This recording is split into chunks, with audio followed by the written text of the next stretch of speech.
تجزیہ کاروں کا کہنا ہے کہ خطہ جنگ کا متحمل نہیں ہو سکتا، فریقین کو تحمل کا مظاہرہ کرنا چاہیے، کسی بھی مسئلے کا حل مذاکرات ہے۔ میرا تو خیال ہے کہ یہ ایرانیوں کو ڈیفینیٹلی پتا ہوگا کہ یہ اس طرف سے بھی کچھ حملہ ہو سکتا ہے، لیکن یوں لگتا ہے کہ انہوں نے اس کا فائدہ اٹھایا۔ وہ یہ سوچ رہے تھے ایرانی کہ جی ٹھیک ہے، اس وقت تو وہ آئیں گے تو سیدھا میزائل ایئر کرافٹ کیریئر کے آئیں گے اور حملے ہوں گے ان کی طرف سے۔ ایران کی طرف سے شاید میرا اپنا خیال ہے کہ اپنا اسرائیل کی طرف سے انہیں نہیں لگ رہا تھا سب کچھ ہو۔ دیکھیں میرے خیال میں کہ یہ قسم کے آپ سمجھے ڈسیپشن ہے، سرپرائز اچیو کرنے کی کوشش کی ہے، اور جس طریقے سے امپریشن دیا گیا جب بات چیت ہو رہی تھی بٹوین امریکہ اور ایران کے درمیان، اور جس طریقے سے کنکلوژن کی طرف جا رہے تھے، ایران نے بہت ساری کنسیشن بھی دی تھی، اور لائکلی تھا کہ ویانا میں جب بیٹھیں گے تو یہ چیزیں ایڈریس ہو جائیں گے as far as nuclear programme is concern. میری نظر میں یہ ایک جو ہے پچھلی ایپیسوڈ جو کہ مئی اور جون میں پاکستان اور ایران کے ساتھ ہو چکی ہے، مجھے اس کی یہ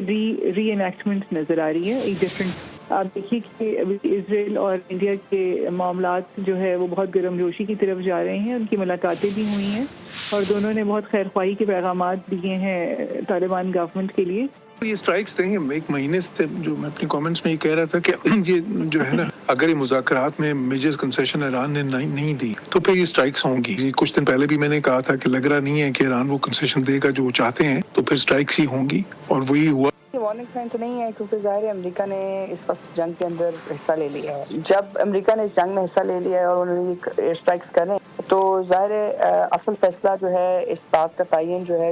ایران کرے گا، کیونکہ اس وقت جو ہے کنفیگریشن آپ کو جو نظر آ رہی ہے وہ ہندوستان، اسرائیل، یو اے ای اور امریکہ ایک طرف کھڑے ہوئے ہیں، اور ساتھ ہی ساتھ افغانستان کی جو ٹاپ لیڈرشپ ہے وہ ان کے ساتھ۔ تو ایک لحاظ سے یہ ایک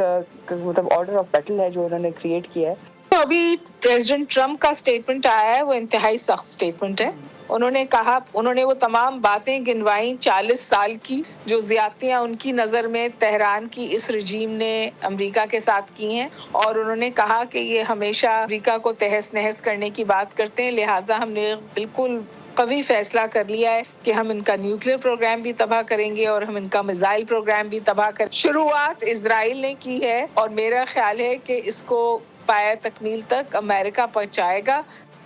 یہ بھرپور طریقے سے جواب نہ دے سکے تو پھر تو اس میں کوئی شک نہیں ہے کہ یہ لانگ ٹرم پھر چلے گی، اور لانگ ٹرم چلے گی تو پھر اس میں پورا خطہ اس آگ میں جو ہے وہ جلے گا۔ اس میں سب سے زیادہ تو نقصان